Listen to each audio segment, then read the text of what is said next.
ಇನ್ನು ಕಾವೇರಿ ನೀರು ಬಿಡುಗಡೆಗೆ ಸಿಡಬ್ಲ್ಯೂಎಂಎ ಆದೇಶದ ವಿಚಾರವಾಗಿ ದೆಹಲಿಯಲ್ಲಿ ಕೇಂದ್ರ ಸಚಿವ ಎಚ್.ಡಿ. ಕುಮಾರಸ್ವಾಮಿ ಆಕ್ರೋಶವನ್ನು ವ್ಯಕ್ತಪಡಿಸಿದ್ದಾರೆ.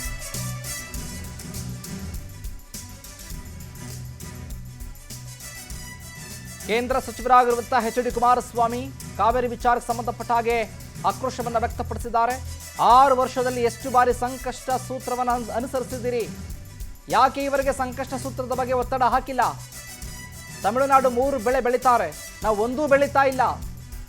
ನಿಮಗೆ ರಾಜಕೀಯ, ರೈತರ ಭೂಮಿ ಹೊಡೆಯೋದಕ್ಕೆ ಪುರುಸೊತ್ತಿಲ್ಲ.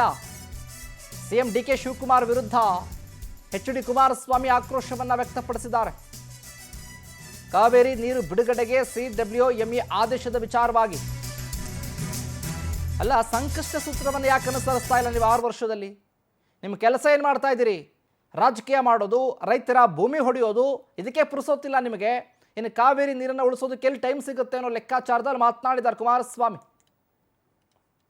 ಈ ಡಿಸ್ಟೆನ್ಸ್ ಫಾರ್ಮುಲಾನ ಅಳವಡಿಕೆ ಮಾಡಲಿಕ್ಕೆ ಒತ್ತಡವನ್ನ ತಂದಿದ್ದೀರಿ.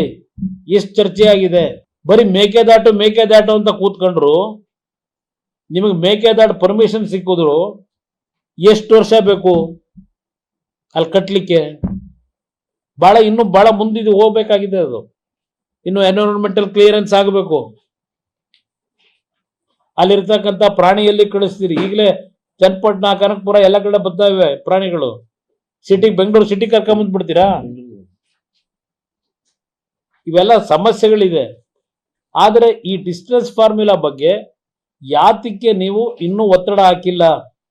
ಏನ್ ಮಾಡ್ತಾ ಇದ್ದೀರಿ?